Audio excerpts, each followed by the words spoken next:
Welcome to Jackie's Art. This is Valerie, and congratulations for making it to part 2 of the Derby Tiger sculpture. Yay! So now it's the time to paper mache and paint the tiger. Get ready to spend some money. I got that brown paper bag money, throw it in the bag money.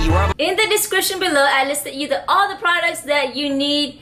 Now, FYI, this is my first paper mache sculpture, and the YouTuber that I learned how to paper mache from is the Ultimate Paper Mache. I will link her here.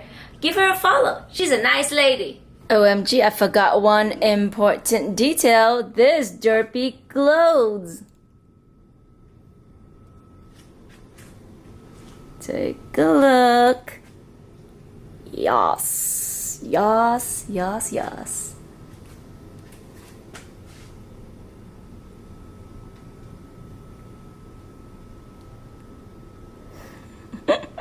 Oh, just a note, I almost forget. So there will be 3 layers applied to this paper mache sculpture, and I will list them all. Layer 1, layer 2, and layer 3. Without further ado, let's go buy some products and make this project. For the first layer, you want to do a paper mache mixture of half glue and half water. So 1 cup glue, 1 cup water, or 2 cup glue and 2 cup water. But I usually put more glue because I want the paper to stick to the structure much better. Rip your paper towel in strips of pieces. Dunk it inside your mixture and make sure that you spread it out so that the water comes off, so it's not like gooey and runny. You want it to be moist but not watery. Apply that paper towel to your structure and it will stay in place. Keep on going, go all the way around until you finally complete. The video will keep on going and it will be sped up at some point. I'll see you later in the next component.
Once you're done, let it dry out in the sun. Make sure you turn it around and especially get the feet. The second layer involves more measuring, but it's not that bad. You need toilet paper because it's soft and you want to put it into hot water or warm water and then squeeze the water out, but not too much out, just like a little bit. But you want to still keep the paper towel, or in this case, toilet paper, more moist so that when you apply it to your structure, it's not clunky, it's not too hard. It's going to give you a smooth surface. That's what we're looking for. Don't forget 1 cup of premixed drywall joint compound, 3/4 cup of Elmer's glue all, 1 cup, half a cup actually, of white flour, or in this case, all-purpose flour. I got this at Walmart. And 2 tablespoons of baby oil or mineral oil. Totally optional. It just makes it much smoother.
Once you're finished, make sure that you put all of your supplies in a bin and soak it in water, but make sure that you don't dump it in the sink or else it will clog the sink because of the drywall compound, and the paper mache mixture is a lot rougher, so you want just to dump it outside in the rocks in the front yard or something.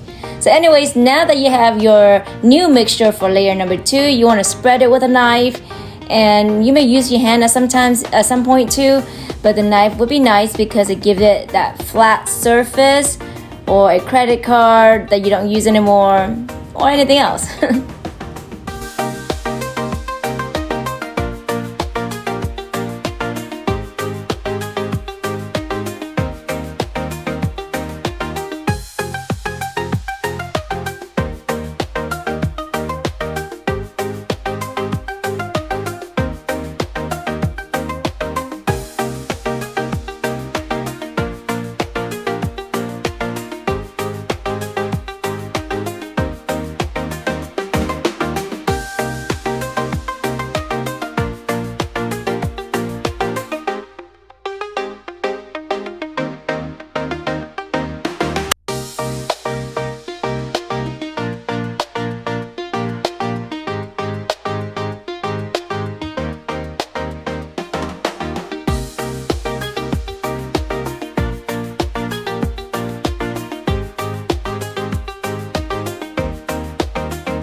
Okay, here's the fun part. It's time to create the teeth and the tongue. And I find that it is best to use foam clay. It's also going to be linked in the description below.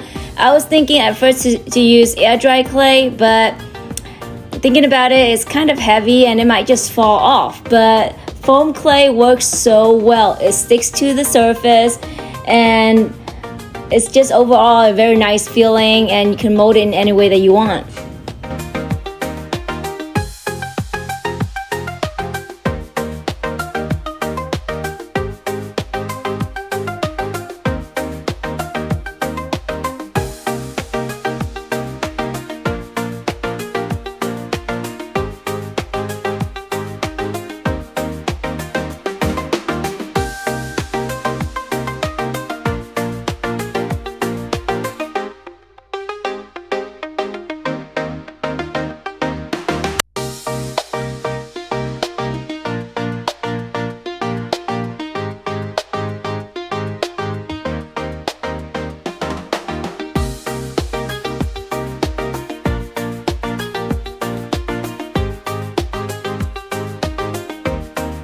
Here's a very important part. Once your second layer is dry, you want to see whether it is smooth or rough, and you want to sand it down with sandpapers. And the sandpaper that I have is the one that I use for my sanding tool. I just use that and cut it up. Find the one that is the roughest so that you can sand it easier. I did end up cutting this paper in quarters, so making it smaller so that I can get to the edge that I want.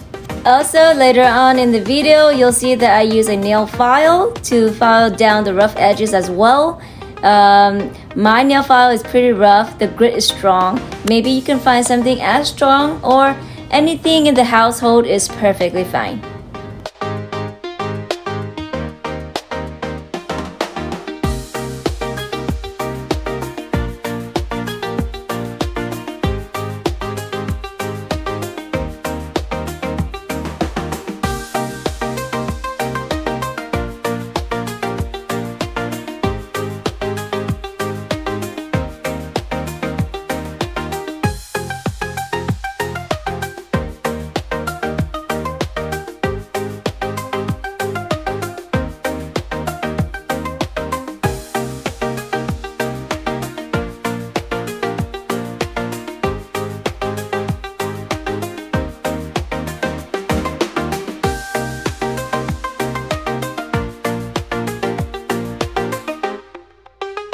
Yay, it's finally time for the third layer, and trust me, this part is simple. It's just the Drywall Compound and a little bit of Mod Podge for smoothness.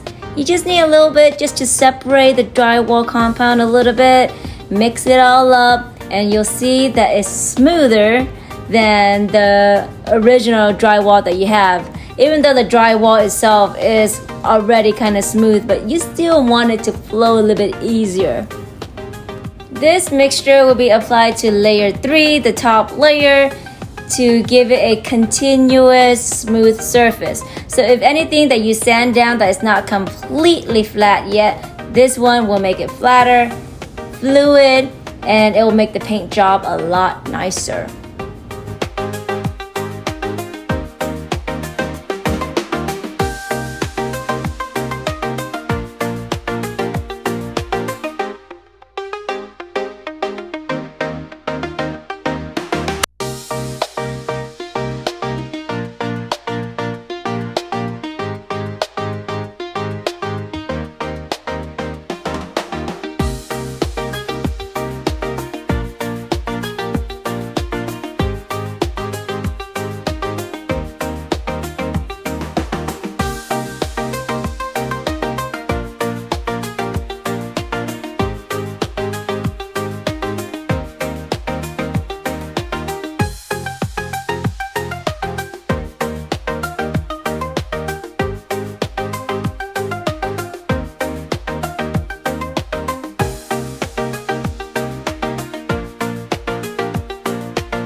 Now that you finish applying 3 layers to your tiger sculpture, it is time to give it a paint job.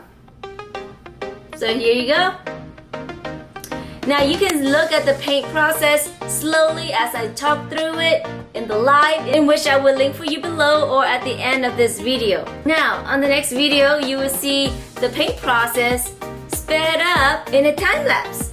Check it out and let's go.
Hey look, there are empty areas in the eye socket. We're going to use joint wall compound to fill in the empty spaces.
done with this assignment.